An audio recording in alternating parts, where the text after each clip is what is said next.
시작하기 직전에 걸쳐 두 번에 걸쳐 나누는 설교, 그쪽을 닫아주시는 게 좋을 것 같아요. 공기는 이쪽으로 들어갈 것 같고 그쪽은 공기 말고 딴 것도 많이 들어오기 때문에 가뜩이나 지금 집중이 안 되는 상황에서 그렇습니다. 죄송합니다. 그래서 공기도 많이 들어오고 있네요, 그죠? 네, 감사합니다. 제가 안식일 떠나기 전에 나눈 두 가지의 설교는 첫 번째는 증인, 두 번째는 제자에 대한 설교였습니다. 이러한 설교를 한 이유는 많은 사람들이 도대체 기독교인이 된다는 것이 무엇인지에 대해서 알지 못하기 때문에 그렇습니다. 교회를 다니고 구원을 받고 하나님을 예배하는 사람으로 사는 것이 도대체 무엇인지를 제대로 알지 못하고 그들이 갖는 이해가 심각하게 결여되어 있기 때문에 신앙생활의 가치를 잘 찾지 못할 때가 많이 있습니다. 제가 고등부 사역을 했는데 제가 가르친 아이들 중에 여기 앉아있는 지체들도 있지만 대부분의 아이들이 교회를 떠났습니다. 그들에게 있어서 신앙생활은 부모로부터 이어져 내려온 전통과도 같은 것이었고 일종의 의무였기 때문에 이제는 의무보다 자유가 중요해진 연령대가 되면은 자연스럽게 교회를 떠나는 것이 일반적으로 이루어지고 있던 일들입니다. 그러나 저는 다소 안타깝지만 그럼에도 불구하고 제가 그들을 가르쳤기도 했지만 한편으로는 신앙생활을 제대로 이해하지 못한 것 같다라고 저는 스스로 결론을 내린 바 있습니다. 많은 사람들이 기독교인이 된다는 것을 지나치게 단편적으로 이해합니다. 구원받아서 죽을 때 지옥 안 가고 천국 가게 되는 사람, 혹은 무겁고 경건한 의무들을 가지고 재미없고 금욕적인 삶을 살아가는 사람 정도로 여기고 있다는 거죠. 그래서 그리스도인 되는 척 하려면 영원한 소망을 가진 척, 그리스도인이 되는 척 하기 위해서는 그나마 나는 음주나 흡연이나 이런 좀 안 한다, 이런 정도 차원으로 우리가 그리스도인이라고 생각하거나 또 보여주고자 할 때가 많이 있는 것이죠. 그러나 참된 그리스도인의 삶은 매우 입체적인 존재적 변화를 경험하는 것입니다. 말이 어렵죠. 한마디로 완전 싹 다 바뀐다 이거죠. 참된 그리스도인의 삶은 완전 달라진 삶을 의미하는 것입니다. 기존에 나누었던 설교, 다시 말해 증인, 제자와 같은 것이 개인적 차원에서 어떠한 변화가 있는가? 그리스도인이 되면 개인적 차원에서는 갑자기 그전에 보이지 않던 사실들, 진리들이 보여서 그것을 증언하지 않을 수 없는 상태에 놓여지고, 또 그리스도인이 되면 예수님께서 나를 부르셨기 때문에 그분께서 원하시는 삶의 자리를 향해서 조금씩 걸어나가게 되는 제자, 증인의 삶을 살게 된다 하는 말을 말씀드렸습니다. 그런데 오늘 우리가 다루게 될 주제는 그러한 개인적 차원의 변화를 넘어선 공동체적 차원의 변화가 있다는 것을 말해주고 있습니다. 그 주제는 바로 백성입니다. 기독교인이 된다는 것은 공동체적 변화를 갖게 되는 것입니다. 그러니까 우리는 그냥 구원받은 한 사람으로, 경건한 의무를 지고 있는 한 사람으로 이 땅에 존재하고 교회 다니고 신앙생활하는 것이 아니라 특정한 공동체, 특정한 국가, 제가 방금 국가라고 말씀드렸어요. 여러분 다 많은 분들 대한민국 국적이신가요? 대한민국 국적 아니신 분도 계시죠? 근데 특정한 국가에 우리가 소속되는 것입니다. 매우 신비로운 일이 아닐 수 없는 것이죠. 더 큰 공동체 속에 속하게 된다는 것입니다. 이것은 자연적인 출생과 동일합니다. 아기가 태어났죠. 아이 입장에서 생각해 보신 적 있습니까? 아이는 처음에 어디에 있습니까? 엄마 뱃속에 있습니다. 그가 경험할 수 있는 세계의 전부는 그 엄마 뱃속에 있는 어둡고 그러나 따뜻하고 양분이 공급되는 그런 사랑을 느낄 수 있는 그런 세계에 존재하는 거죠. 그런데 갑자기 이제 10달 되니까 자동 퇴거 명령이 떨어지기 시작합니다. 여러 가지 악조건이 생기기 시작하고 엄마도 막 힘을 줘서 날 내보내려고 합니다. 아이는 최선을 다해서 버텨보겠다고 힘을 다해 노력해보지만 이제 아이가 지죠. 그래서 나옵니다. 나오는데 갑자기 나는 혼자 어려운 싸움을 싸워서 간신히 그 밖을 나와봤더니 막 사람들이 박수를 치고 좋아하고 나한테 막 이름을 막 붙여주고 특정한 언어로 나한테 막 말을 걸어오고 나에게 특정한 역사적인 사실들을 막 말해주면서 내가 어디에 속했다고 말해주는 거죠. 얼마나 신비롭습니까? 만약에 우리가 자연적 출생 이후에도 개인이라면 참 좋겠는데 그렇지 않고 자연적 출생 이후에는 자연스럽게 공동체적인 결속, 공동체적인 소속이 생겨나는 거예요. 존재하는 모든 사람들이 다 그와 같습니다. 사람은 결국 혼자 살 수 없습니다. 인간은 사회적 존재입니다. 그렇기 때문에 우리가 원하건 원치 않건 태어나면서부터 공동체의 일원이 될 수밖에 없다는 거죠. 그것이 아닌 사람은 아무도 없다는 것입니다. 필연적입니다. 그렇다면 우리 그리스도인들은 도대체 어떠한 공동체에 속하게 되고 공동체는 어떠한 특징을 갖고 있고 우리가 만약에 그러한 공동체에 속해서 그러한 특징 속에 거한다면 우리 도대체 무엇을 해야 하는가? 이것이 기독교 신앙이 주구장창 얘기해 준 것인데 우리는 주구장창 무시해왔던 내용입니다. 왜냐하면 우리한테 이게 중요한 문제가 아니거든요. 왜 중요한 문제는 우리 대학생들 중간고사 끝났나요? 이제 앞으로 뭐가 남았나요? 그렇죠. 그 친구가 남았죠. 평상시에 동물 애호가들도 그때가 되면 말들을 싫어합니다. 희말. 그래서 뭐 이런 거죠. 공동체라는 게 이런 거야. 근데 진짜 우리한테 하나님 나라가 급해요? 아니면 당장 그 놈의 말이 급해요? 그 놈의 말이 급하죠. 재정적인 문제를 경험하는 사람들에게 있어서는 뭐 하나님 나라 이런 것보다는 당장 하나님께서 우리한테 도움을 주시고 필요를 공급하시는 게 엄청나게 중요하고 급한 일 아니겠습니까? 그러니까 우리한테는 이게 언제나 후순위쯤으로 밀려있는 문제고 이게 어떠한 의미를 주는지에 대해서는 크게 생각하지 않는다는 거죠. 왜요? 우리는 이 땅 중심으로, 나 중심으로, 그 다음에 물질 중심의 삶을 살고 있기 때문에 그런 것입니다. 그러나 성경은 지속적으로 하나님께서 주시는 약속은 지속적으로 우리가 하나님 나라 백성임을 강조하고 있습니다. 저는 여러분들께서 오늘 이러한 말씀들을 통해서 우리의 정체성, 폭넓은 공동체적 정체성이 얼마나 아름다운 것인가, 그것이 어떠한 것인가를 발견하고 난 어떻게 살아야 하는가에 대해서 다시 한번 조명하게 되시기를 예수님의 이름으로 축원합니다. 우선적으로 제가 오늘 여러분과 나누기 원하는 주제는 앞서 말씀드린 대로 백성입니다. 이 백성이란 말은 참 이해하기 어려운 동아시아권 단어라고 할 수 있습니다. 영어로 백성 번역하면 뭡니까? 우리 영어권 우리 호건이? 네, 카투샤잖아요. 백성 영어로 뭐예요? 예, 비표를. 그러니까 군인이어가지고 아직 카투샤도 다나카였군요. 비표하겠습니다. 아주 군기가 느껴지는 좋은 태도였습니다. 저는 이런 군기 굉장히 좋아하거든요. 최근에 전역한 저 사람과는 상당히 다른.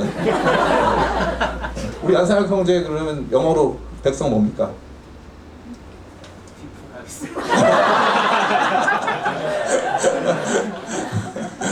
그래서 do people 한다는 뜻인가요? people 하겠습니다. 네, 어쨌건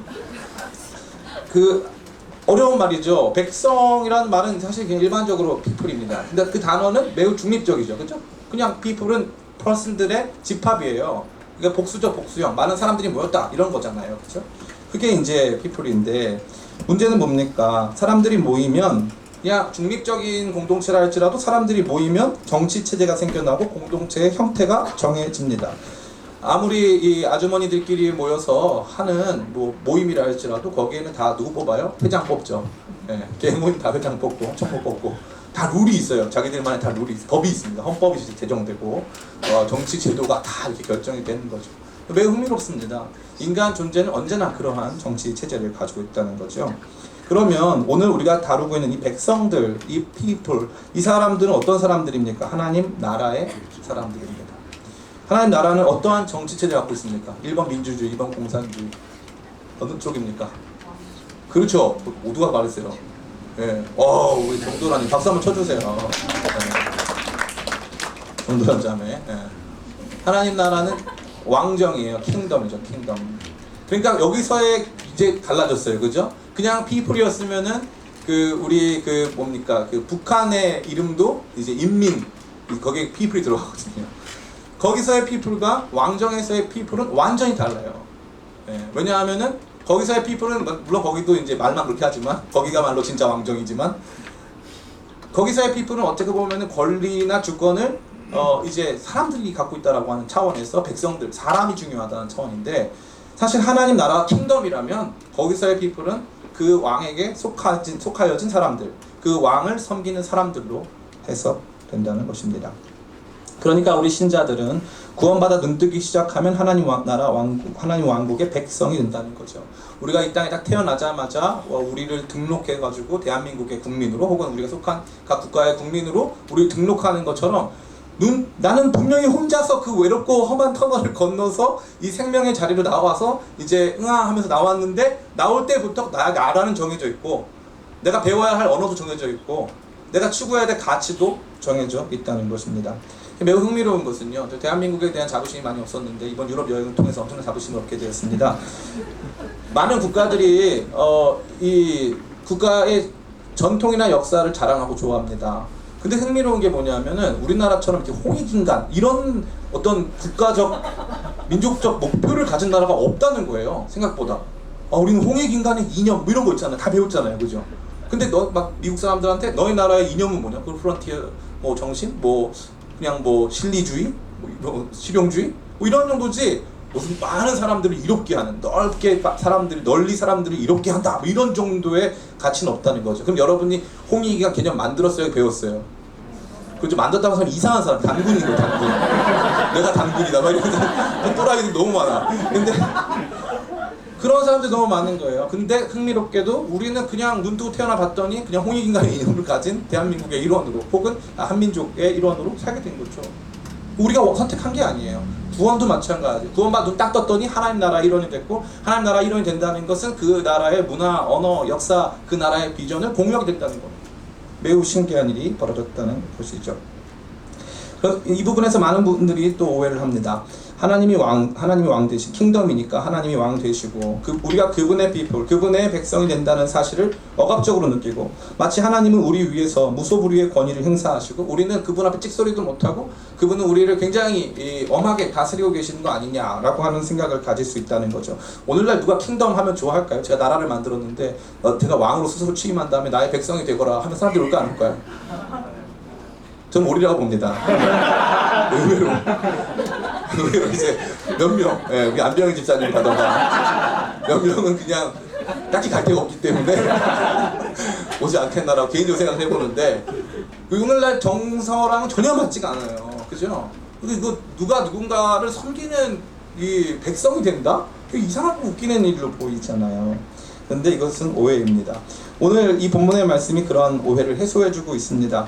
본문이 제시해주는 첫 번째 메시지는 하나님 나라는 언약과 율법에 기초한 나라라는 사실입니다.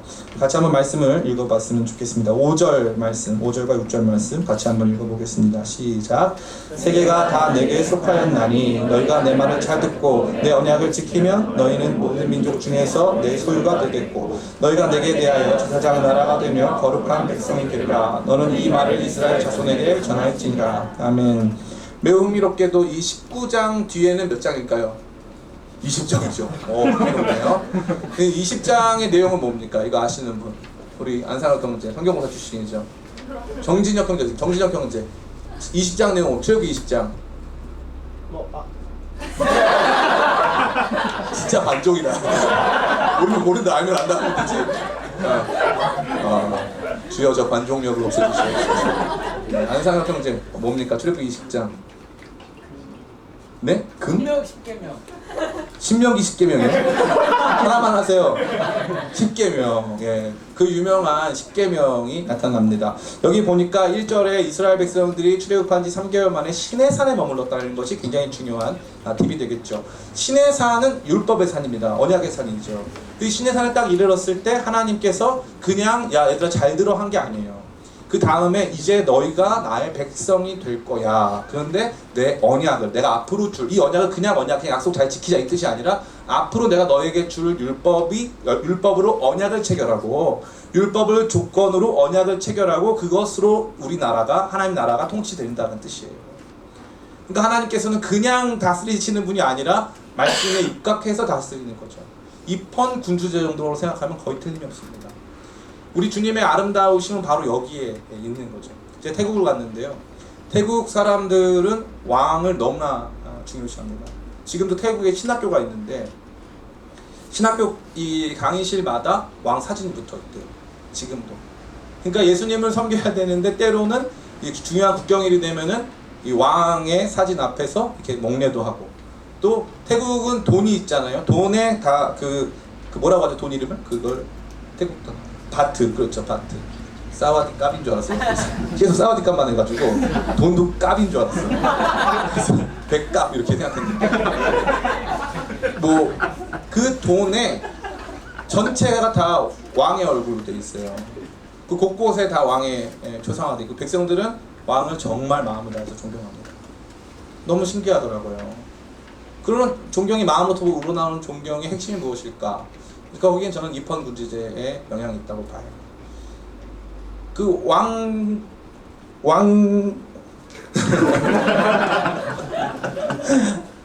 왕정을 유지하는 데 있어서, 왕궁을 유지하는 데 있어서 사실은 국민들은 불필요한 세금도 내고, 그들은 불필요한 특혜도 많이 누립니다.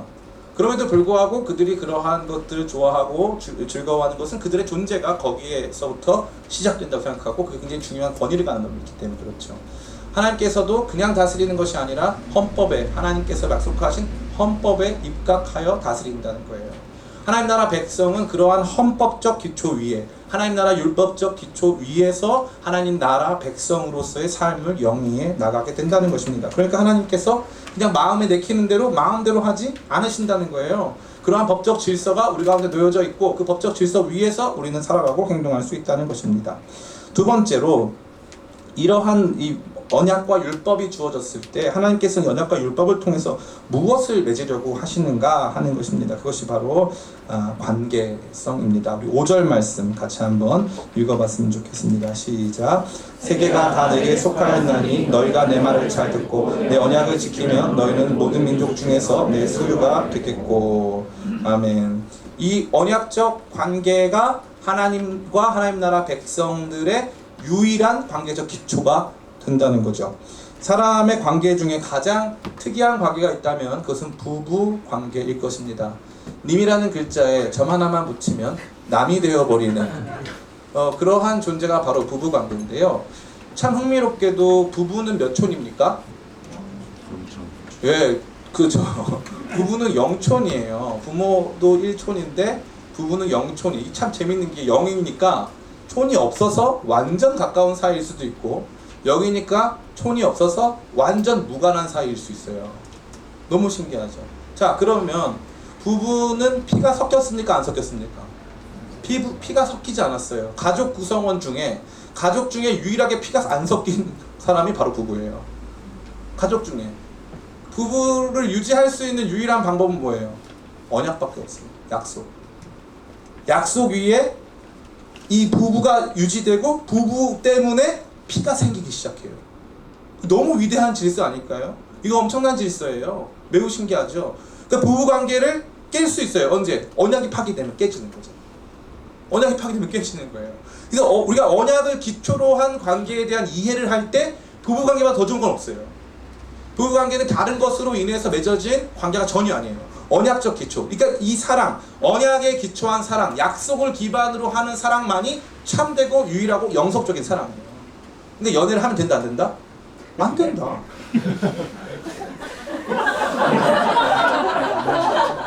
혼자 뿌듯해. 저 연애 반대로 25세 미만 헤어지지. 맨날 외치고 있어요. 네. 제가 이걸 몇 년 동안 외쳤을까요? 벌써 10년 넘게 외쳤어요. 이것 때문에 헤어진 사람들이 있을까? 없어요. 다들 잘 만나 행복합니다. 결혼도 해 심지어. 행복해. 저는 끊임없이 외칩니다. 끊임없이. 왜냐면 간혹 간증자들이 나타나기 시작해요. 목사님 말씀이 맞았습니다. 제가 그때 너무 일찍 불태워가지고 이젠 태울 게 없습니다. 막 이런 그런 지체들이 간증자들이 막 많습니다. 굉장히 많아요. 제가 그 얘기 왜 합니까? 언약적 기초 위에 놓인다는 걸 우리가 굉장히 우습게 볼 수 있는데 그렇지 않다는 것이 생각보다 엄청 중요한 문제라는 거죠. 제 삶의 중요한 관계적 기초에는 언약이 놓여지는 거예요. 우리가 이 언약은 체계고 율법은 내용 아닙니까? 이 언약의 체계 위에 놓여진 그 율법을 우리가 준수하겠다라고 하는 그 약속이 우리를 결속시키고 있다는 거예요. 그 사랑은 약속을 지키는 거예요. 너무 멋있죠. 사랑은 약속을 지키는 거예요. 내가 언젠가 누구를 사랑하기로 결정을 했어. 근데 이 사람이 나중에 교통사고를 당해서 팔이 없네. 나 이제 너 안 사랑할래. 사랑입니까? 아닙니까? 아니죠. 받아들이기가 어려워요. 그 사랑이라고 하고 그냥 한때는 사랑했겠지. 한때는 사랑이었으면 임시적인 사랑이었겠네요. 네, 그렇죠. 영원한 사랑은 언제나 언약의 기초예요. 그것은 나의 감정이나 상황에 상관이 없어요. 영원한 사냥이래. 옛날에는 그 사랑을 사냥으로 얻곤 했으니까 나중에 저는 너무 잘못된 헌팅 이런 시간 있으신가요? 저 지금 내려요. 미끼를 던지고 이렇게 수고하는 그런 태도가 있었으니까. 그렇기 때문에 언약을 기초로 한 관계성이 하나님 나라의 기초라는 거죠. 하나님은 그 신실한 언약을 지키시고 우리도 그 신실한 언약에 대하여서 하나님 저도 지키겠다라고 결단하면서 그 관계성 안에 들어갔다는 거예요. 그러니까 하나님하고 나랑 무슨 관계냐? 우리 언약 관계. 하나님하고 나랑 서로 사랑하기로 한 언약 관계, 사랑의 관계란 뜻이에요. 너무 아름답고 너무 위대한 것입니다. 하나님 나라 백성은 바로 그렇게 형성이 되는 거예요. 눈떠 태어나 보니까, 구원받아서 하나님 자녀 되고 보니까 하나님께서는 그 언약적 관계 안으로 우리를 부르시는 거예요. 내가 이 말씀, 너를 향한 이 말씀 내가 반드시 지킬게. 하나님께서 약속해 주시고 저도 주님 앞에서 이 약속 지킬게요 하면서 우리가 들어오는 거죠. 그래서 교회와 그리스도와의 관계를 신랑과 신부의 관계로 묘사하는 것입니다. 매우 신비로운 관계가 아닐 수 없는 것이죠. 그러니까 하나님 나라의 백성이 됐다는 것은 그냥 특정 정치 체제에 우리가 소속됐다는 뜻이 아니라 하나님께서 만들어 두신 율법적 체계를 기초로 한 언약을 바탕으로 우리가 하나님 나라 구성원의 일원이 되었다는 뜻이에요. 매우 아름다운 관계 안으로 들어간다는 것입니다. 세 번째는, 그렇다면 이러한 하나님 나라의 성격과 비전은 무엇입니까? 6절 말씀 같이 한번 읽어봤으면 좋겠습니다. 같이 읽겠습니다. 시작. 너희가 내게 대하여 제사장 나라가 되며 거룩한 백성이 되리라. 너는 이 말을 이스라엘 자손에게 전할지니라. 아멘. 제사장 나라가 되며 거룩한 백성이 되리라. 히브리어는 언제나 평행법이라고 하죠. 평행법이라고 해서 제사장 나라 거룩한 백성이 하나의 대상을 가르치는 두 개의 다른 성격이에요. 그러니까 거룩함과 제사장이 하나고 나라와 백성이 하나란 뜻이죠. 자, 거룩은 뭐냐면 거룩은 내적 품성이에요. 그죠? 내적 품성이고 나에게 속하여진 문제라는 거죠. 그러니까 하나님께서 우리를 결국 어떻게 만들어 가신다? 하나님 나라 백성은 어떠해야 된다? 거룩해야 된다는 거죠. 하나님 나라 백성은 거룩으로 나아간다. 이게 핵심이에요. 그러면 두 번째, 제사장 나라는 무슨 뜻이에요? 제사장 나라는 그럼 이 나라가 이렇게 세워지고 번영을 누리고 확장되어서 하는 게 무엇이냐? 제사장적 사명을 감당한다. 제사장적 사명은 어떤 거예요? 나 혼자 예배드리면 제사장 아니죠. 그죠? 누군가가 하나님과 연합하고 누군가가 하나님께 나올 수 있는 그러한 길을 제공하고 제시하고 그러한 길로 초청하는 사람들이 제사장 아닙니까? 그죠? 우리 혼자 잘 먹고 잘 사는 게 아니라 나로 말미암아 다른 사람들이 하나님 앞에 나아갈 수 있도록 해주는 제사장적 사명을 가진 존재가 바로 우리다 하는 것입니다. 이러한 하나님 나라 백성의 의미들, 이러한 하나님 나라 백성이 갖는 특권과 비전들이 우리 가운데 충만해야 된다는 것입니다. 이쯤 설교를 듣게 되면 이러한 질문이 생길 수 있는데, 목사님, 이 하나님 나라 개념은 구약에 속한 것 아닙니까? 구약 이스라엘이 하나님 나라를 보여주고 상징하는 것이기 때문에 구약에 속한 것 아닙니까? 라고 생각하는 분들이 계실 수 있어요. 그런데 흥미롭게도 예수님께서 처음으로 하신 말씀 뭡니까? 세례 받으신 다음에 뭐라고 말씀하셨어요? 우리 이것도 한번 다들 긴장들을 많이 하고 계신데 또 신학생들, 신학과 출신들 또 한대 성령들이 비롯해서 좀 있는데 그러면은 제가 대답해 보겠습니다. 예수님께서 세례 받으신 이후에 공생애를 시작하면서 하신 첫 번째 말씀은 회개하라, 천국이 가까이 왔다. 하나님의 나라가 가까이 왔다. 하나님의 나라가 가까이 왔다. 그러니까 예수님 뭐라고 하신 거예요? 구약 성경에 계시된 하나님께서 약속하셨던 그 모든 것이 예수님 안에서 성취됐다 이거죠. 그 하나님의 나라가 이제 왔다. 근데 거기 어디서 선포하신 거예요? 이스라엘이 선포했어요. 이스라엘은 자기가 하나님의 나라인 줄 알았는데 예수님 뭐라고 선포하신 거예요? 하나님 나라가 이제 왔다는 거예요. 이제 진짜 하나님 나라의 본체, 진짜 하나님 나라의 본진이 이제 왔다 이거예요. 충격인 거죠. 그러니까 예수님께서는 지속적으로 하나님 나라의 도래를 선포하셨습니다. 그러니까 이건 구약에 속한 개념이 결코 아니고 예수님으로 말미암아 실현된 매우 중요한 개념이 되는 것입니다. 또 어떤 분들은 이렇게 생각할 수 있어요. 목사님, 그러면 어쨌건 이거는 이스라엘이라고 하는 전통을 가진 혹은 이스라엘이라고 하는 신앙적인 역사를 가지고 있는 사람들에 해당하는 이야기 아닙니까? 예?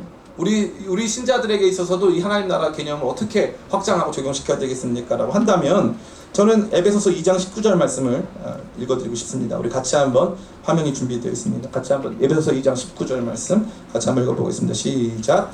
그러므로 이제부터 하나님 나라. 아멘. 여기 이 에베소 지역은 소아시아 지역입니다. 에베소는 이스라엘이 아니에요. 굉장히 멉니다. 에베소 사람들은 지금의 터키 지역 사람들인데 이 사람들은 그리스계 사람들입니다. 흥미롭게도 이 사람들은 로마 시민권을 가지지도 않았습니다. 그러니까 이 사람들은 자기들의 정체성을 로마에 의해서 정복은 받지만 또 로마의 피정복국, 콜로니, 식민지로 생각했다는 거죠. 그런데 흥미롭게도 사도 바울은 이제 너희는 성도들과 동일한 시민이라고 말해주고 있습니다. 저는 이 시민이라는 개념이 너무 좋아요. 성경은 점진적으로 하나님의 계시가 명확해지고 발전하는 양상을 보여주거든요. 그런데 하나님 나라 백성이라고 하는 보다 이 거시적 관점에서 이 한 개인이 하나님 나라 백성이라고 하는 정체성을 가질 때 갖게 되어지는 아이덴티티, 정체성, 시민이라는 거죠. 시민. 우리가 알고 있는 시민혁명, 시민의 권리, 이러한 내용들을 담고 있는 이 시민이라고 하는 단어로의 변화가 이루어진 것입니다. 시민은 책임과 권리를 동시에 보여주는 매우 중요한 단어입니다. 하나님 나라 시민이 됐다는 것은 하나님 나라의 시민으로서 책임이 있다는 것이고, 또한 그 나라를 누리고 그 나라의 혜택을 누릴 수 있는 권리가 있다는 뜻이죠. 근데 지금 이방인된 너희가 예수 그리스도 안에서 이제 하나님 나라 시민이 됐다는 겁니다. 백성에서 시민으로의 거룩한 발전이 이루어졌고, 이 시민이 묘사해주는 아주 중요한 권리와 책임에 대한 내용들은 우리 모두로 하여금 상상할 수조차 없으리만큼 위대하고 아름다운 하나님 나라의 가치를 보여주고 있는 것입니다. 매우 귀하고 아름다운 것이 아닐 수 없습니다. 그러니까 예수님의 사역은 하나님 나라의 임함을 선포하는 사역이었고, 사도 바울의 사역은 그런 하나님의 나라가 단순히 국가적 이스라엘, 민족적 유대인을 넘어서서 모든 사람들, 예수 그리스도 안에서 대속받은 모든 사람들이 그 하나님 나라의 시민으로 참여하고 있음을 보여주는 아주 중요한 사역이라고 할 수 있습니다. 그래서 이 하나님 나라의 개념은 성경 전체를 꿰뚫고 있습니다. 자, 그러면 여러분 하나님 나라 백성, 여러분 하나님 나라 시민이십니까? 이게 매우 중요한 질문이라고 생각합니다. 1차적으로 우리는 하나님 나라 소속이라고 하는 우선순위를 가져야만 합니다. 지금 미국은 전쟁이 이제 1, 2차 세계대전과 한국전쟁, 또 베트남전, 걸프전 등을 수행을 해왔습니다. 우리나라에서도 최근에 여성도 징병을 해야 된다라고 하는 제가 생각했을 때 약간 불필요한 논의가 진행되고 있는 것으로 알고 있습니다. 저는 미국이 징병제가 없다 생각했어요. 모병제로 구성된 국가라고 생각했는데, 흥미롭게도 미국에는 전시징병제라고 하는 제도가 있답니다. 그래서 나이가 어느 정도 일정 나이가 되면은 만약에 전쟁이 나면은 나는 전쟁에 가야 합니다 라고 사인하는 그런 시간이 있다고 하더라고요. 평상시에는 전쟁에 나갈 필요가 없습니다. 그러나 군대에 갈 필요가 없습니다. 전쟁이 발생했을 경우 나는 나가야 됩니다. 혹시 나 전쟁 나면 도망가고 싶다, 솔직히 진짜 한번 손 들어볼까요? 나 전쟁 나면 도망갈 거다. 호영 형제? 네. 한두 명 정도 있는 것 같은데, 호영 형제 중심으로 안상혁 형제라던가 뭐 박건우 이렇게 세 명이 같이 앉았네요, 또 우연히. 네. 생각하죠, 많은 사람들이. 국가? 나 밥 먹여주나? 민족? 이게 나 밥 먹여주나? 근데 흥미롭게도 밖에 나가보면요, 밖에 나가면 다 애국자들잖아요. 우리 최지현 형제 런던 갔더니 엄청난 애국자가 돼 있더라고요. 대한민국 최고고 막 엄청 좋고 여기서 대단합니다 막 난리도 아니요. 엄청난 애국자가 돼 있더라고요. 국가가 뭐 밥 먹여줬습니까? 아니요, 밥 먹여줬대요, 그 형제에게. 국가가 나를 만들어줬고 엄청 중요하대요. 네. 중요한 사태가 발생하기 시작하면 우리도 알지 못하는 사이에 우리가 누구였는가가 발견되는 거죠. 한국 사람이라는 이유만으로 뭉치기 시작하고요. 심지어 목숨을 버리기도 합니다.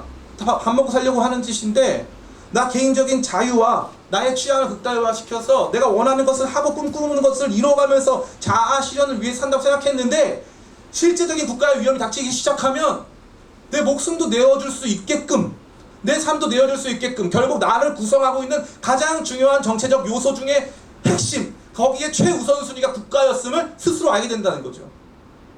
이거 매우 신기합니다. 요즘은 다 어떻습니까? 사람들 나는 혼자 사는 거고, 나 혼자 산다, 뭐 TV 방송 있잖아요, 재미도 없고. 근데 기안 84 형제 나오고, 그죠? 그게 우리 트렌드 아닙니까? 국가도 없애고, 뭐 사회도 없애고, 나는 나를 위해서 존재한다. 프랑스 사람들이 주로 그런 생각을 많이 하는데, 그런데 흥미롭게도 그렇지 않다는 거예요. 하나님 나라 시민권을 가지고 있는 사람들, 평상시 보면 아무것도 아닌 것 같아 보이죠. 그런데 이 사람들 일종의 슈퍼맨들이에요. 진짜 하나님 나라가 우리를 요청하기 시작할 때, 진짜 하나님 나라의 영광스러운 이들이 우리를 부르기 시작할 때 우리는 일어서는 것입니다. 이러한 이 종교적 우선순위가 핵심에 놓여졌다. 기독교 신앙이 일종의 이제 영적 정치 체제를 갖고 있다라고 하는 인식은 기독교인들만 갖는 인식이 아니에요. 이게 핵심입니다.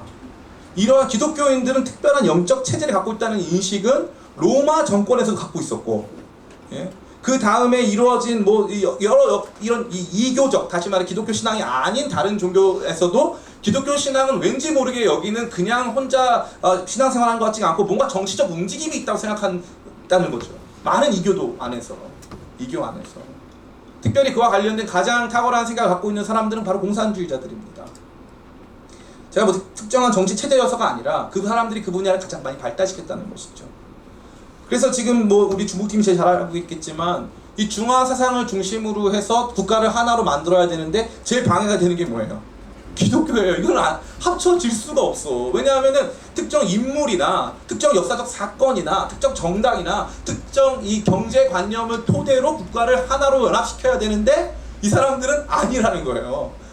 인간은 인간의 왕이 될 수 없고 하나님만이 우리의 왕이시고 하나님께서는 그분께서 우리에게 주신 거룩한 윤리를 통해서 우리 각 사람이 거룩한 사람으로 살아가기를 원하신다라고 하는 국가 체제를 넘어서는 발언들을 일삼기 때문에 중국에서는 무슨 소리냐, 여기 눈에 보이는 물질적 국가, 실제적인 정치 정권을 갖고 있는 우리가 굉장히 중요한 거고 우리 중화민족이 하나고, 이게 쉽지가 않은 게 일단 중국 자체도 한 개 민족으로 구성된 나라가 아니에요. 50개 이상의 민족으로 구성되어 있습니다. 그러니까 이게 국가를 하나로 합쳐야 되는데 제일 문제가 되는 기독교가 되죠.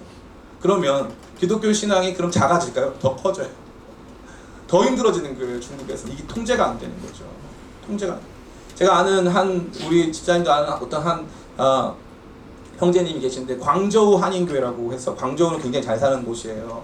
아편 전쟁 일어나고 뭐 이런데 광저우 한인교회인데 중국 정부에서 한인들도 예배를 드리지 못하게 만든 거예요. 그래서 목사님을 구속시켰어요. 그리고 추방시켰어요. 그래서 목사님한 그 교회 카톡방에 있는데, 여러분 너무 지금 상황이 안 좋으니까 광저우 한인교회는 모이지 않겠습니다. 광저우에 한인들이 얼마나 많은데요. 거기에 일하는 주재원들이 얼마나 많은데요. 광저우 한인교회도 못 모입니다. 왜요? 기독교 신앙이 가지고 있는 영적 정치 체제가 있음을 그 사람들은 알아요. 그래서 이게 결국에는 어느 시점이 되면은 극한의 자본주의를 중심으로 한 파시즘이나 극한의 공산주의를 중심으로 한 엄청난 공산주의 국가 안에서도, 독재 국가 안에서도 반드시 이것이 정치적인 결함을 줄 걸, 우리가 갖고 있는 정치적 결함을 드러낼 것을 그들은 다 알고 있다는 사실이죠. 우리는 정치적 존재였다는 거죠. 근데 이걸 우리가 알아요, 몰라요? 몰랐죠. 몰랐죠. 그래서 우리는 누구는 좌로 누구는 우로, 갈등의 중심에 기독교가 있어요. 오른쪽에 계신 분들도 찬송가 부르고 왼쪽에 있는 분들도 찬송가 부르고요. 오른쪽 목사님도 계시고 왼쪽 목사님도 계세요. 제가 보면서 이게 참 흥미롭게도 이 세상에 존재하는 정치체제 질서가 기독교 신앙과 어떠한 모습으로 결탁되었는지에 따라서 우리가 하나님 나라보다 이 땅의 정치나 문화, 이 땅의 동향을 훨씬 중요하게 살피고 있는 것은 아닌가에 대한 심각한 물음을 줍니다. 제가 이 부분에서 굉장히 조심스러운 말을 좀 드리기를 원하는데, 우리에게 있어서 가장 중요한 정치 체제는 하나님 나라 백성이라고 하는 사실이고, 그 하나님 나라의 정치, 하나님 나라의 통치를 이 땅 가운데 구현하며 사는 것입니다. 그 방식 역시도 중요하지만 그것이 결코 하나님 나라 자체보다 중요할 수는 없습니다. 많은 청년들이 여러 가지 사회운동, 또 필요한 여러 가지 이 활동들을 하다가 어떤 때 보면 이 사람이 그리스도인인지 아니면 특정 정당인인지가 구분이 안 되는 만큼 활동하는 경우를 많이 봐요. 저한테 물어보신다면 우리는 기독교인 이후에 이 땅에서, 이전이라고 말한 적 없습니다. 기독교인 이후라고 말씀드렸어요. 그것이 우리의 최우선순위 정체성이기 때문에 그 이후에 이 땅의 시민으로서 권리와 책무를 행사하고 또 누릴 수 있습니다. 그런데 흥미롭게도 우리에게 있어서 이 정치 문제는, 죄송한 표현이지만, 신앙과 분리돼야 될 필요가 있어요. 그 합리성 부분은 여러분이 이 땅에 속한 또 하나의 시민으로서 자유롭게 의사결정을 하되, 그 과정이 불법적이거나 폭력적일 경우 여러분들이 목소리를 낼 수 있습니다. 그러나 그 목소리를 내는 과정이 폭력적이고 그 목소리를 내는 과정이 엄청난 미움과 갈등, 분열을 조장하고 있다면 그 역시도 조심해야 될 필요가 있는 것이죠. 괴물을 죽이려다 스스로 괴물이 될 확률이 매우 높기 때문에 그렇습니다. 많은 사람들이 거기에 완전히 사로잡힙니다. 이 특정한 정권을 없애는 게 하나님 나라 일이다. 근데 그 다음 정권이 들어오고 그 다음 정권이 들어오면 더 나쁜 정권이 들어올 수 있거든요.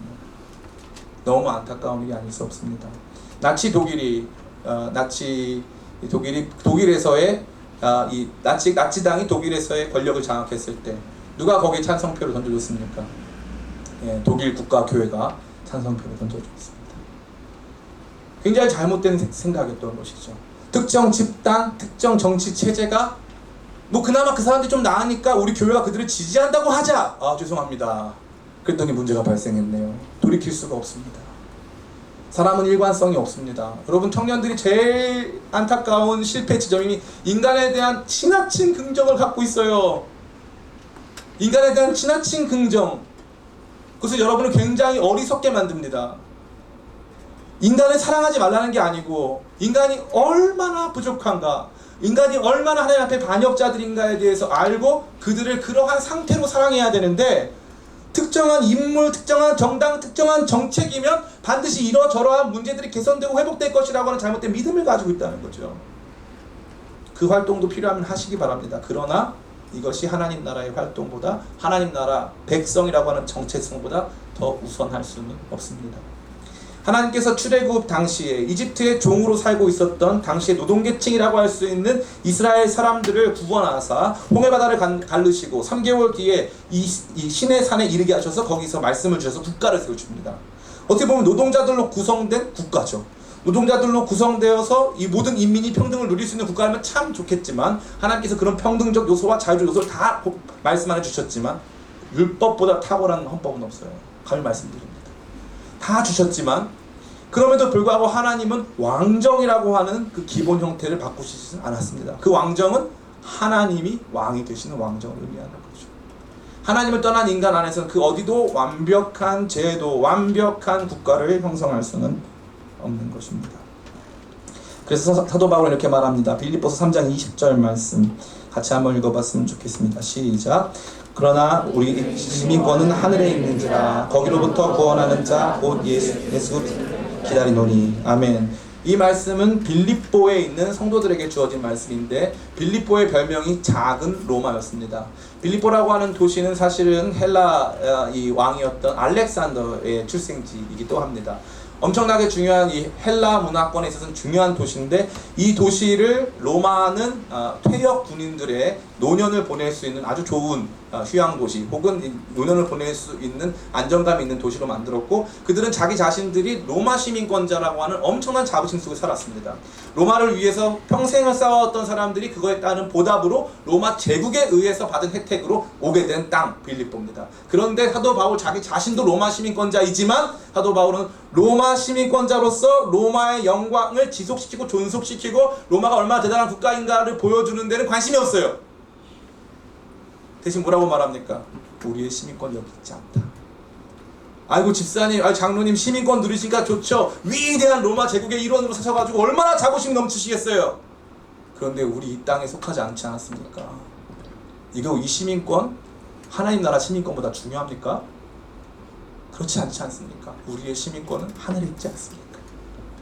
그러니까 이 땅에 속한 우리의 이 시민권적, 다시 말해서 어떤 정치체제를 더 선호할 것이고 국가는 어떻게 만들어질 것이며 우리는 어떻게 살아야 하는가를 총체적으로 지배하고 있는 국가 공동체적 문제를, 좀 조심스러운 표현에 의하면 사도 바울은 그 정도로 중시하진 않았다는 거예요. 그 정도로 중시하진 않았다. 교회보다 중시하지는 않았다 하는 것입니다. 이와 관련된 더 많은 논의를 여러분과 함께 토론을 통해서 하고 싶은 마음이 정말 굴뚝과도 같습니다. 왜냐하면 이 분열의 시대, 이 갈등의 시대에 우리 청년 그리스도인들은 어떠한 길을 선택해야 할 것인가에 대한 진지한 물음이 제 안에도 있고 여러분 안에도 있다는 것을 믿기 때문에 그렇습니다. 그러나 확실한 것은 우리의 기본 정체성의 핵심이, 우리의 이 정체성의 핵심이 한국인이라고 하는 정체성 그 이전에 하나님 나라 백성이라고 하는 정체성, 그 나라의 시민으로서 그 나라의 책임과 권리 모두를 가지고 있기에 그 나라와 관련된 일이 우리한테 더 중요한 문제라는 것을 여러분이 알게 되시기를 간절히 축원합니다. 두 번째, 이제 마지막인데요. 감사하죠. 하나님 나라 소속이기 때문에 하나님 나라에 속해 있다라고 하는 하나님 나라 시민권을 가진 존재로서 우리는 어떻게 살아야 합니까? 우리는 거룩한 백성 제사장 나라로 살아야 돼요. 거룩한 백성 제사장 나라, 이게 핵심입니다. 목사님, 하나님 나라에 속했다는 것은 무엇입니까? 내가 하나님 나라 사람이니까 최소한 난 어떤 사람이 되어야 한다? 거룩한 사람이 되어야 한다. 하나님은 저와 여러분을 거룩한 사람으로 부르셨습니다. 그러니까 이거는 우리 내적 특질이요. 우리가 모였을 때 우리가 보여주어야 하는 엄청나게 중요한 외부적 표현이 될 수 있다는 것이죠. 교회가 모였는데 거룩하질 않아. 모였는데 이 거룩은 구별했다는 뜻이거든요. 그래서 목사님 저희가 거룩하라고 했으니까 구별이라고 했으니까 세상보다 좀 더 놀겠습니다. 세상보다 좀 더 욕을 세게 해보겠습니다. 이왕 갈등과 분열을 할 바에는 저희는 폭력으로 한번 해보겠습니다. 이게 교회 안에 지금 있는 모습일까요? 없는 모습일까요? 있어요. 교회는 품격을 지키고 하나님 나라 백성으로서의 거룩한 삶의 태도와 자세와 특질들을 보여주고 그렇게 성장해 나가야 되는데 거룩이라고 하는 비전은 우리에게 사라진 지가 오래예요. 제가 다음 시간에 할 내용이 바로 이 성도라고 하는 우리의 또 하나의 정체성인데 교회가 보여줘야 할, 공동체적으로 보여줘야 할 이 비전, 거룩함보다 교회는 성장에 집착하거나 교회는 여러 활동에 집착하거나 우리 내부적 공동체의 결속에 집중할 때가 너무나 많았다는 거죠. 너무 아픈 거예요. 우리끼리는 잘 모이는데 잘 모여서 클럽에 가. 목사님이랑 다 같이 클럽 가가지고 우후 하면서 이렇게 안상인데 그런 거 좋아하잖아요, 그죠? 하면서 막 클럽에 가가지고 막 데킬라 마시고 막 해. 신부님들 하실 수 있어요. 좀 부러워, 그죠? 근데 그게 거룩입니까? 그거 아니잖아요, 그죠? 거룩은 하나님의 성품이죠. 그러니까 우리가 하나님을 닮는 거예요. 이 세상과 구별돼서 하나님을 닮아가는 거예요. 교회 안에 오면 그런 모습이 있어야 되는데 안타까운 게 이게 두 가지 중 하나예요. 교회 관계성을 엄청 중시한. 난 친한 사람이 없어요. 귀여웠죠? 나는 친한 사람이 없어요. 나는 외로워요. 힘들어요. 누가 나한테 인사도 안 해줘요. 진짜 거룩한 나라 막 이러면 와닿질 않아. 무슨 교회 안에서 그렇게들 다들 열심히들 하는데 봉사하는데 제가 봉사 계속했는데 알아주는 사람이 없어요.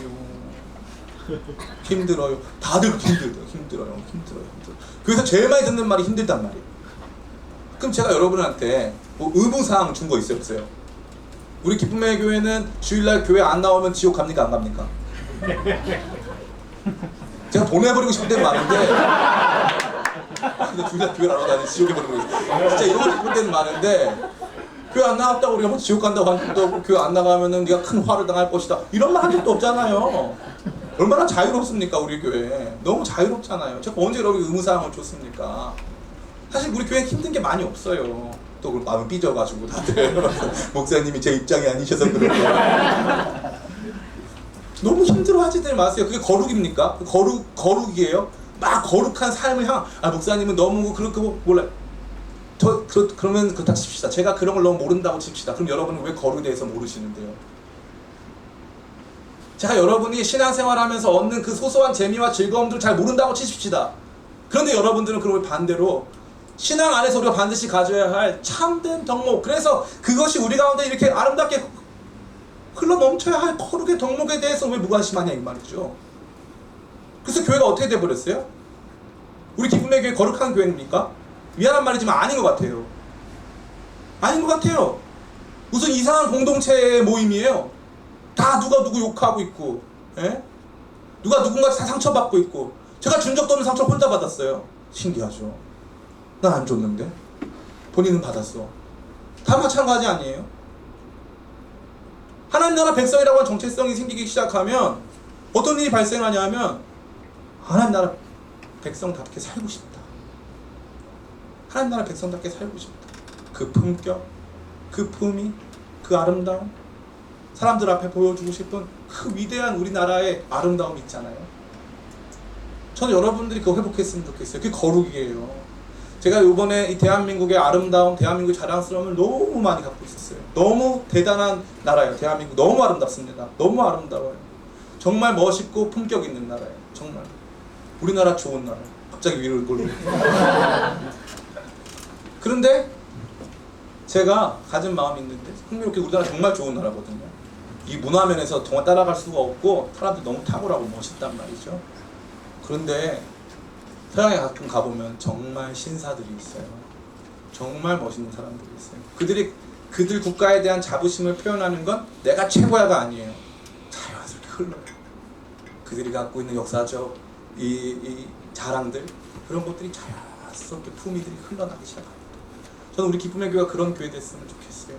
여유로움이 흐르고 주님의 성품이 우리 가운데 자연스럽게 흘러서 서로가 서로에게 이 지지고 볶는 일들 조금 내려놓고 교회 안에서 있다 보면 마음 안에 감동이 차오르치고, 그게 하나님 나라를 이 땅 가운데 보여주는 교회의 참된 모습이 아닐까요? 너무 친해지지 마세요. 너무 친해지지 마세요. 그 사람을 너무 너무 의지하지 마세요. 여기는 그렇게 하려고 모인 곳이 아니에요. 가끔 그래요. 목사님, 교회가 가족이니까 좀 더 친해지고 좀 더 못할 말도 좀 하고 그래야죠. 그래서 여러분 가족이 시끄러운 거예요. 가족이니까 참고, 가족이니까 더 사랑으로 품어주고 더 품위를 지켜야죠. 가족이어가지고 엄마한테 이렇게 했어요? 가족이어가지고 아빠한테 소리를 질렀어요? 그러면 안 되잖아요. 그죠? 진짜 멋있는 가정, 진짜 멋있고 아름다운 가정은 가장 가까운 사이지만 더 기대해주고 더 배려해주고 더 격려해주는 거 아니겠습니까?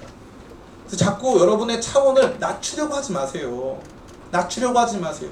누군가에 대해서 자꾸 그 사람 어떻게 하려고 하지 마시라고요. 아까 어떤 노숙인 분이 오셨어요. 그래가지고 저한테 이제 불평을 제기하셨어요. 제가 이렇게 밥을 달라고 했더니 밥 퍼주는 청년이 식사하고 이제 예배 드리고 식사하셔야 된다고 그래가지고 이렇게 제가 그랬어요. 선생님, 교회에는요 많은 사람이 있어요. 그 사람이 오늘 얼마나 힘들었고 아팠는지 우리 모르잖아요. 저도 교회에서 그런 일을 겪어요. 선생님만 겪는 게 아니에요. 선생님이 마음이 상하셨다면 제가 대신 사과할게요. 그러나 그 형제도 힘들어요. 많은 사람들이요, 어떻게 교회가 그럴 수 없어? 사람이 어떻게 그럴 수 없어? 나를 무시한 거 아니냐고. 그 사람도 힘들고 어려운 일이 있었어요. 품격을 가지고 사랑으로 품어주고 그랬나 보다. 그렇게 힘든 일이 있었나 보다. 받아주면서 하나님 나라의 품격을 쫙 보여줘야죠. 거룩한 나라로서의 아름다움을 보여줘야죠. 그런데 우리가 이 하나님 나라 백성이라고 하는 이 위대한 정체성, 이 위대한 특권의식, 이 위대한 자부심은 온데간데 없고, 그냥 마치 하나님 나라가 세상에서 복지가 제일 안 좋은 나라, 하나님 나라가 정권이 제일 오랫동안 안 바뀌었죠. 정권이 제일 오랫동안 안 바뀐 비민주적인 국가. 하나님 나라 율법도 최근에 바꾼 게 3000년 전이니까 너무 안 바뀐 구시대적 율법을 가지고 있는 너무 구태의연한 나라다. 뭐 이렇게 생각해가지고 그런지 모르겠지만 이 자부심이 없어. 내가 그리스도인이라고 하는 거룩한 자부심이 없어. 그래서 내가 그리스도인이기 때문에 용서하고, 그리스도인이기 때문에 하나님 나라에 속했기 때문에 그 나라 백성이기 때문에 그 거룩함을 삶 가운데 사람들 앞에 보여주고자 하는 태도가 전혀 없다는 거죠. 저처럼 친절한 손님은 전 세계에 없어요. 물 따라줘도 고맙고 다 고마워. 다 미안해. 다 내 잘못이고 너무 고마워. 저는 원래 그런 사람이었을까요? 아니요. 제가 이제 말씀드렸죠. 저 어떤 사람이었냐면은 이 KFC에 갔는데 철사가 나왔어요. 작은 이 철수세미의 철사 같은 거 나왔어요. 자, 사장님을 불러오세요. 사장님을 불러오세요. 이번에 베트남 가서도 참지 못해가지고 사장님 불러오세요 신공을 사용했죠. 사장님을 불러오세요. 그 사람들이 잘못했다고 바꿔주겠다고 다 필요 없다고 사장님을 불러오라고. 저 잘못이라고. 왜 당신 잘못이겠냐고. 왜 당신이 일부러 철수세미 넣지 않지 않았냐고. 사장님을 모셔오라고. 사장님은 지금 지방에 내가 기다리겠다고. 사장님을 모셔오고. 막 제가 그런 사람이에요. 막 이 냉면에 막 머리카락 나오면 막 들어가면서 막, 야 이거 아주 얇게 잘 만드셨네. 이거는 평양 거예요? 함흥 거예요? 제가 이런 사람이었다고요. 그런데요, 저같이 집을 아무것도 없는 사람, 29살에 대학교 간 사람, 저같이 무식하고 저같이 가난하고 저같이 비천한 사람인데 주 예수 내 마음에 오시고 나서부터 품격이 달라져요. 알겠습니다. 감사합니다. 왠지 알아요? 그분이 나를 통해서 예수님 봐야 되잖아요. 내가 그분에 속한 사람이잖아요. 그래서 더 멋있고 더 아름답고 더 거룩하고 경건하게 살아가려고 엄청 노력을 많이 해요. 제 노력으로 제가 충분하지 않다는 걸 알아요. 그러나 하나님 나라 백성이라고 하는 정체성이 저에게, 저 자신에게 엄청난 거룩함으로의 초청을 불러주고 있다는 사실입니다. 뿐만 아니라 이 하나님 나라 정체성의 핵심인 제사장 나라가 되어, 결국 이 하나님 나라는 수많은 민족을 하나님 앞에 인도하고 그들을 하나님께 화해시키고 그들의 죄악으로부터 돌이키는 나라가 돼야 할 것을 말씀하고 있는 것이죠. 이것이 하나님 나라의 특징이에요. 그래서 기독교 신앙만큼 선교에 열심인 나라는 없어요. 많은 사람들이 이러한 개념을 오해했어요. 제사장 나라가 돼야 되기 때문에 로마 시대, 기독교를 국교로 받아들인 로마 시대 이후에 절대왕정 국가들은 자신들 국가 권력을 하나님 나라와 동일시하여서 자신들이 지배하면 하나님 나라의 통치가 확장되고 이루어진다고 생각했어요. 그들은 전 세계 역사에서 치명적인 십자군 원정이라고 하는 과오를 남기기도 했습니다. 그들은 하나님 나라를 완전히 오해한 거죠. 복음을 증거하고 그 땅을 섬기며 사랑하는 사람으로 살아가는 일이 너무나 중요하기 때문에 그러한 일로 말미암아 우리는 제사장 나라로서 사람들을 주님께 연합시키는 제사장 나라로서의 사명을 감당하는 것입니다. 전 여러분들이 이러한 정체성, 하나님 나라 백성이라고 하는 정체성이 주는 거룩한 자부심과 거룩한 사명의 길이 늘 충만하기를 간절히 바랍니다. 이제 말씀을 마칩니다. 최근 네이버 뉴스에도 등장한 우리 고 김진욱 선교사의 순교 사건이 있었습니다. 지난 11월 21일 디아르바크르라고 하는 도시에서 한 선교사님이 길을 지나가고 있는데 이 16세 소년이 칼을 휘둘렀어요. 그래서 현장에서 이제 옮겼지만 병원에서 이제 목숨을 잃었습니다. 그 선교사님은 개인적으로 저랑 굉장히 친한 선교사님이에요. 강화도의 부잣집에서 태어났어요. 태어나서 강화도에서 공부 잘해서 서울의 모 공과대학으로 이제 진학을 했습니다. 이분이 재능이 엄청 많은데 특별히 음악적 재능이 너무 탁월했어요. 그래서 절대음감, 뭐 배우지도 않은 절대음감이고 음악적 기호가 너무 높고 너무 멋있는 사람이었습니다. 그래서 이제 군에 있다가 뒤늦게 이제 제가 있었던 예배팀에 합류해가지고 이제 같이 사역을 했는데 이 형제님은 늘 신앙적인 회의가 많았어요. 그러니까 이제 의심이 많았다는 거죠. 그런 의심을 가지고 늘 저랑 토론도 하고 대화도 하고 하는 아주 좋은 사람이었는데 제가 어느 이제 선교 활동에 동참하기로 했다가 제가 빠지면서 제가 원래 내야 될 회비를 대신 제가 그 돈을 모아서 그 형제님을 그 활동에 동참시켰죠. 갔다 와서 이 형제님의 세계가 완전히 바뀌었어요. 음악을 얼마나 좋아했냐면은 제가 아는 사람이 이제 타워 레코드, 지금 레코드 가게 없지만 타워 레코드라고 거기에서 이제 알바를 하면서 정말 뭐 세계의 모든 음악 거의 다 들었다고 생각하는 사람이 있는데 자기가 봐도 자기보다 음악을 많이 듣고 아는 사람이 바로 그 사람이다. 그 음악적인 이 욕심이라던가 음악적인 관심 이런 게 너무 대단했어요. 근데 갑자기 이 사람이 그걸 다 내려놓는 거예요. 다 내려놓고 아무것도 안 해서 다 내려놓은 거예요. 그러더니 자기 선교하는 일에 전념하겠다. 그래서 이제 5년 전에 터키로 들어갔습니다. 터키에서도 뭐 이스탄불 이런 데 안전하죠. 많다니 다 좋아요. 근데 우르파라고 하는 지역으로 이제 들어가서 거기서 4년 동안 사역 감당하고 올해 디아르바크라고 하는 지역으로 이동해서 선교 사역을 감당하던 중 이제 순교를 당했죠. 사실 한 15년 전쯤에 그 형제님을 생각해 본다면 순교와는 제일 어울리지 않는 사람이었던 것 같아요. 제일 어울리지 않는 사람. 그런데 하나님께서 그의 삶에 하나님 나라의 비전, 하나님 나라의 백성이라고 하는 정체성, 하나님 나라 시민이라고 하는 시민의식을 주셨을 때 그는 그 하나님 나라를 위해서 자기는 무엇을 할 수 있을까에 대해서 진지하게 고민했고 자기가 꿈꾸고 좋아하고 추구했던 것보다 그 하나님 나라가 더 가치 있음을 발견하여 품격 있는 그리스도인의 삶을 살기 시작했어요. 부잣집 아들이었기 때문에 더 많은 것을 누릴 수 있었지만 누리지 않았고 얼마든지 자기가 자기의 꿈을 실현할 수 있었지만 그러한 모든 것들을 내려놓은 채 이제는 음악보다 그 무엇보다 주님을 더 사랑한다고 고백하며 그 땅에 혈혈단신으로 가족과 함께 들어갔어요.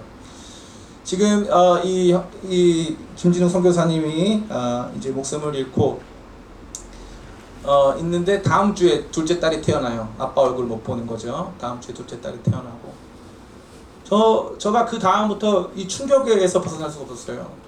나는 뭘 하고 있을까? 나는 그 나라의 시민으로 뭘 하고 있을까? 지금 하나님 나라는 전쟁 중이에요. 우리는 사랑으로 수많은 사람들의 삶을 변화시키는 사랑의 전쟁을 수행 중이에요. 사랑의 전쟁을 수행 중인데 사랑의 전쟁은 늘 갈등과 분열, 반목과 미움으로 우리를 향해서 다가왔어요. 그러나 그 전쟁은 멈춰진 적이 없었고 한 명의 선교사가 그 전방에서 목숨을 잃으면 그 다음 선교사가 그곳을 향해 나아가 땅끝까지 복음을 전하여 수많은 사람들이 하나님 나라 시민으로서의 삶을 살고 있다는 것을 우리는 보게 되는 거죠. 우리는 그 하나님 나라 시민으로서 무엇을 요청받고 어떠한 권리 속에 어떠한 권리와 책무 속에 살아가고 있는지 잘 모르겠어요. 한국에 있다 보면요, 제일 불쌍한 게 한국에서의 모든 것에 사로잡혀가지고 이게 전부라고만 생각해요. 여기서 일어나고 있는 이슈들이 전부고, 여기서 일어나고 있는 불평등, 여기서 일어나고 있는 불합리, 부조리들이 우리가 타파하고 이겨내가야 될 사회적 문제다. 너무 미안한데요, 너무 배부른 소리예요. 너무 배가 부른 소리라고요. 지금 그 전방 지역에 사랑의 전쟁을 하고 있는 그 전방 지역에서 복음 전한 것 빼고 수많은 고아들을 기르고 가르치고 사람들에게 빵을 먹이고 그들에게 하나님의 사랑을 전파하고 있는 그 현장에서, 거기에서 그렇게 불합리를 외치는 사람은 본 적이 없어요. 다 여기 와서 앉아있지. 일주일 내내 자기들 마음대로 살다가 교회 와가지고 마치 내가 하나님 나라 백성인 것처럼 행세하는 수많은 사람들이 있어요. 저를 포함해서. 근데 누군가의 삶에 하나님 나라가 진짜 임하기 시작하면 그게 의무가, 야 너 음악 좋아, 음악 버려, 너 뭐 이거 좋아, 옷 좋아, 이게 아니라 조금씩 하나님 나라 거룩의 품격이, 하나님 나라 제사장의 사명이 조금씩 선교사님들 많이 만나잖아요. 제가 좋은 선교사님들이 나쁜 선교사님들이 있는데, 좋은 선교사님들은요 진짜 품격이 있어요. 원룸 쪽방 같은 데 사는데 품격이 있어. 멋있어. 근데 우리는 방 2칸, 방 3칸, 화장실 2개씩 있는 집 살아도 품격이 없어. 기독교인으로서 여유가 없어요. 그렇게 다 상처받았고 그렇게 다 삶이 힘들었대요. 그렇게 나를 힘들게 한 사람들이 많았대. 구원받은 사람은 반드시 하나님 나라의 소속으로, 하나님 나라 백성으로 그 가치관을 갖게 되어 있습니다. 저는 이곳에 있는 우리 많은 청년들, 여러분의 삶이 다 성공하면 좋겠지만 성공하지 못할 수도 있어요. 남보다 더 대단한 삶을 못 살 수도 있어요. 그러면 뭐예요? 그러면 여러분 망한 거예요? 실패한 거예요? 하나님이 여러분 무슨 직업 가졌는지 물어보셨어요? 하나님이 여러분 몇 평짜리 집 살았는지 물어보셨냐고요? 하나님이 여러분 어떤 옷 입고 있는지 물어보시냐고요? 안 물어보세요. 하나님은 묻지도 않았고, 하나님은 여러분에게 기대도 하지 않았는데, 여러분 스스로 기대한 여러분의 삶의 스탠다드, 여러분의 삶의 기대치가 무너지는 순간 왜 같이 무너지냐고요? 하나님은 비록 내가 비천한 삶을 살아도 누구와도 비교할 수 없는 거룩의 옷을 입히사 우리 자신을 존귀하게 만들어 가시고, 하나님은 누구도 날 불러주지 않고 무의미하고 무가치한 나 혼자 밥벌이라도 하고 살아가는 삶을 산다 할지라도 너 제사장이야, 너를 통해 수많은 사람이 나에게 돌아올 거야 라고 말해주시면서 제사장 나라에 위대한 사명 주셨어요. 이 땅의 문제가 커 보이고 여러분이 속한 여러 공동체 안에서의 부조리들이 나타났다 할지라도 실망할 필요 없어요. 세상은 원래 그랬으니까. 우리가 품고 기도하고 열심히 헤쳐나가야 될 것은 그 하나님의 나라가 그러한 현장 속에서, 저러한 현장 속에서 오늘도 나를 통해 힘있게 일어나는 것, 그것을 위해 우리는 무엇을 할 것인가. 그 기대감이 생기기 시작하면요, 제가 감사하게도 이 한국에 있는 많은 선교단체들 있잖아요. 후원자들이 주로 누구냐 하면요, 진짜 좋은 부자들, 진짜 아름다운 삶을 살고 있는 부자들. 더 멋있는 건 그분들이 본인들이 후원하다가 본인들이 가는 경우도 많아요. 본인들이 직접 가요. 그 땅으로 그냥 나가서 살아요. 그냥 그 땅에서. 우리가 꿈꾸고 소망해야 되는 삶, 그런 삶 아닐까요? 이 땅에서 실패하면 여러분 좌절하실 거예요? 예? 40살에 명퇴당하면 좌절하실 거예요? 그러면 안 되잖아요. 왜? 안 끝났잖아요. 우리의 게임은 안 끝났잖아요. 우리의 싸움은 안 끝났잖아요. 우리의 싸움은 안 끝났어요. 우리의 싸움은 하나님 나라의 싸움이에요. 하나님 나라의 사랑의 전쟁. 요즘에 제가 축구를 많이 보니까 우리 집사람이 왜 축구에 미쳤냐 뭐 이러면서 저를 비판했어요. 당신이 언제 축구를 봤다고 축구를 보는 척하느냐, 뭐 웃기지 말아라, 뭐 이렇게 저를 비판합니다. 축구를 손흥민 때문에 봤죠. 뭐 다른 거 있겠어요. 박지성, 손흥민 이런 사람들이 중요한 역할 중에 하나죠. 제사장 같은 사람들이에요. 근데 가만히 보면요, 사람들이 얘기해, 아 손흥민 골 많이 넣었다. 손흥민은 골 넣는 자리잖아요. 골 넣어야 되는 자리고. 그럼 뒤에서 이 막 몸싸움하고 앞에 5m 전진 못하면서 어떻게 해서든지 자기 자리에서 최선을 다하는 사람들은 실패한 사람들입니까? 작년에 제일 중요한 상, 발롱도르 상, 그 반다이크 선수가 받았죠. 그 사람 수비수잖아요. 세상은 그 사람의 가치를 제대로 모를 수도 있죠. 그죠? 공 많이 넣는 사람, 골 많이 넣는 사람 가치 있어 보이잖아요. 근데 하나님 나라 안 그래요. 주님은 여러분을 가장 정확하게 평가하고 판단하세요. 같은 시민의식, 동업자의식, 하나님 나라 복음의 생산자 의식을 가지고 일어서라고 말씀하시는 거예요. 여러분 혼자 있잖아요. 제가 장담하는데 인생이 굉장히 공허합니다. 나 혼자 예수님 믿고 구원받고 뭐 내가 좋아하는 것들 하나하나 소소하게 만들어 굉장히 공허해요.